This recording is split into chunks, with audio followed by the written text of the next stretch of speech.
안녕하세요, 선생님들. 리얼소노의 김혜진 강사입니다. 자, 우리가 스캔을 할 때 보통은 기본적으로 세팅된 값으로만 스캔을 하고 계시는 분들이 많으실 거예요.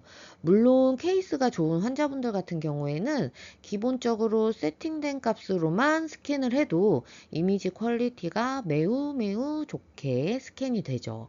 하지만 초음파는 선생님들도 아시다시피 환자분마다 체형이라든지 컨디션이 다르기 때문에 같은 세팅 값으로 스캔을 하셔도 영상이 잘 나오지 않아서 당황하시는 경우들이 종종 있으실 거예요.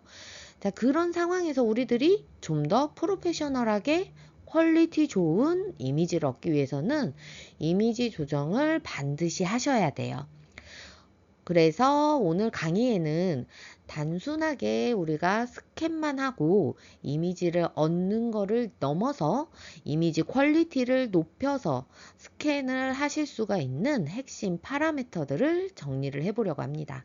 자, 이 강의를 통해서 선생님들은 초음파 영상을 볼 때 왜 이 영상이 이렇게 뿌옇게 보였는지, 그럴 때는 어떻게 하면 더 퀄리티를 높일 수 있는지 정확하게 이해하시게 될 거예요. 자, 그럼 지금부터 초음파의 이미지 퀄리티를 높이기 위한 파라미터들을 하나씩 살펴볼게요. 자, 그럼 파라미터들을 전체적으로 한 번씩 훑고 지나가게 되면요. 이미지 퀄리티를 높이기 위해서는 일단 먼저 뎁스, 그리고 프리퀀시, 하모니, 포커스, TGC 또는 게인, 다이나믹 랭지 이런 것들을 조절을 하시면 이미지 퀄리티를 훨씬 더 높여서 보실 수가 있으세요.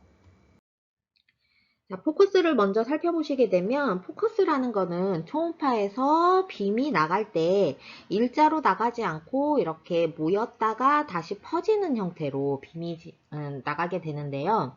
이 빔이 집속되는 부위가 이미지가 가장 좋은 부위라고 설명할 수가 있고, 이 포커스는 선생님들이 버튼으로 조절을 하실 수가 있어요.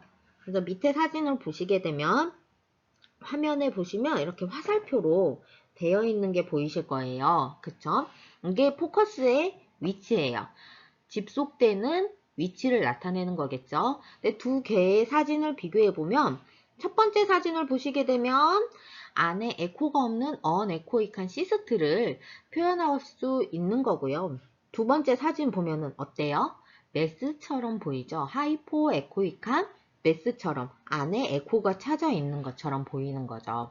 그래서 같은 병변이지만 이 포커스 위치에 따라서 선생님들이 질병이 다르게 판정이 될 수 있기 때문에 항상 내가 보고자 하는 부위에 포커스를 맞추는 거를 노력하셔야 돼요. 프리퀀시는 각각의 주파수 영역이 있어요. 프로브마다. 그래서 이거를 한 주파수만 사용할 수 있는 게 아니고 그 영역대별로 낮은 주파수, 그 다음에 높은 주파수를 사용할 수가 있는데 이 주파수에 따라서 좀 차이점이 있겠죠.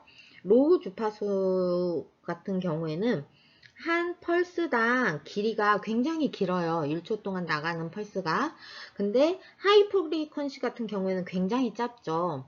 그래서 똑같은 시간에 빔이 나간다고 쳐도 하이 프리퀀시에서는 굉장히 깊은 부위까지는 들어갈 수가 없어요. 단 레졸루션은 훨씬 좋아지는 장점은 있고요. 로우 프리퀀시에서는 딥한 포션까지 보실 수 있는데 단 레졸루션이 좋지는 않죠. 그래서 초음파 사진을 비교하게 되면 자, 이렇게 선을 그어서요. 이쪽을 파존이라고 하면 밑에는 파존. 프리퀀시별로 비교를 하면 8MHz에서는 딥한 포션이 표현이 되죠. 근데 12MHz 되면 어때요? 이미지가 표현이 안 됐죠. 요거는 파장이 짧기 때문에 얘가 깊이 들어가지 못한다는 뜻이에요. 반면에 이미지의 레졸루션 같은 경우에는 첫 번째 사진보다는 마지막 사진이 조금 더 이미지가 좋아 보이시죠? 이런 효과들이 있기 때문에 환자가 만약에 제너럴한 환자가 아니고 오베스한 환자가 왔다. 그러면 딥한 포션이 표현이 안 되는 경우가 많습니다. 그럴 때 프리퀀시를 낮은 프리퀀시로 이제 변경을 하게 되면 안 보였던 부분이 짜잔 하고 나오는 경우가 있으니까요. 그럴 경우에는 프리퀀시를 꼭 조절하셔서 스캔에 임하셔야 돼요. 하모닉이라는 거는 내가 보낸 주파수의 정수배만큼을 되돌아받는 거예요. 그래서 만약에 내가 이 메가헬즈의 주파수를 우리 몸 안으로 보냈어요. 선택을 해서. 그랬을 때 우리 몸 안에 있는 곳에서 상호작용이 일어나면서 이거를 증폭시켜서 4메가헬즈로 되돌아오는 거죠.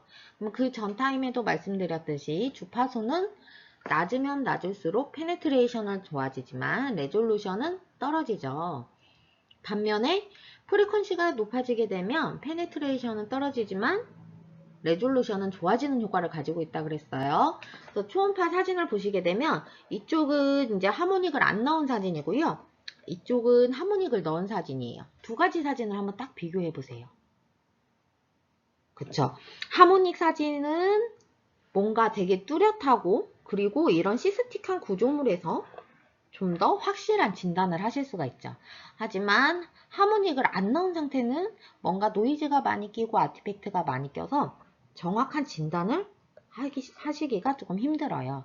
그리고 또 하나 팁을 알려드리자면 오베스 하신 분들이 있어요. 근데 오베스 하신 분들은 주파수가 잘 들어가지 않기 때문에 똑같은 주파수라고 해도 하모닉을 넣었을 때와 뺐을 때는 달라요.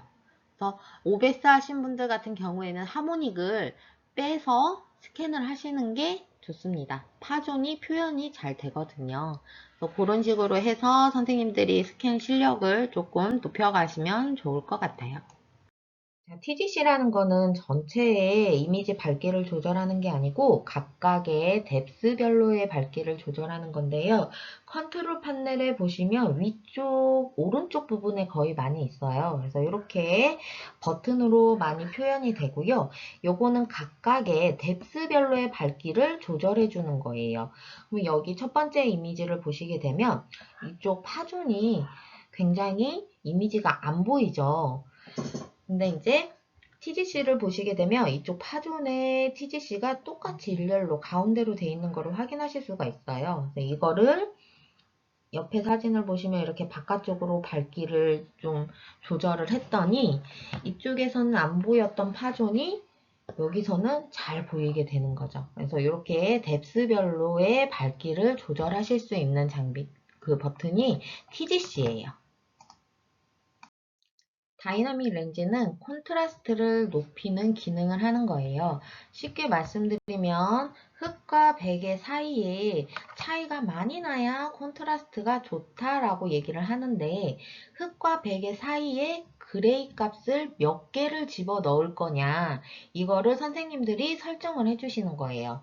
그러면 흑과 백의 사이에 그레이의 색깔이 한 개 들어갈 때하고 두 개 들어갈 때하고 세 개 들어갈 때하고 2D 이미지에서 표현하는 것은 다르겠죠. 그래서 숫자가 많이 들어가면 들어갈수록 이미지는 부드러워지지만 콘트라스트는 떨어지게 돼요. 그래서 그게 첫 번째 사진을 보시게 되면 이미지는 매우 부드러워 보이지만 반면에 콘트라스트는 좀 떨어지는 느낌이 있죠. 근데 마지막 사진을 보시게 되면 그레이 스케일이 많이 빠지기 때문에 부드러운 이미지는 없어요. 하지만 흑과 백의 차이가 확연하게 드러나죠. 이거를 다이나믹 렌즈로 선생님들이 조절을 하실 수 있는 거예요.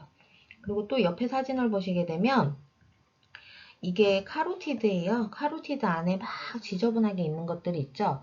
이런 것들이 다이나믹 렌즈를 없애게 되면 회색조로 나타내는 색깔들이 없어지기 때문에 이 루멘이 깔끔하게 나올 수 있어요.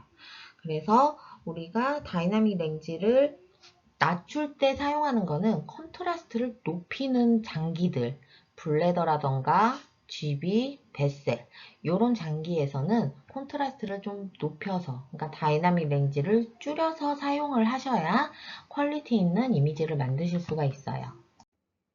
지금까지 이미지 퀄리티를 높일 수 있는 파라미터들에 대해서 함께 살펴보았습니다.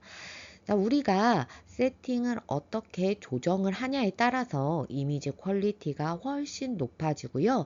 이 높아진 이미지 퀄리티는 결국에는 진단적으로도 가치가 높아진다라는 거 명심하시기 바라고요. 결국 저희들이 어떻게 세팅을 하고 활용을 하냐에 따라서 달려 있다는 거죠. 자, 오늘 배운 내용을 실제로 검사해서 적용을 하셔서 훨씬 더 나은 이미지 퀄리티 그리고 훨씬 더 정확한 진단으로 이어가시길 바랍니다. 강의 끝까지 들어주셔서 감사하고요. 저는 다음 시간에 다시 뵐게요.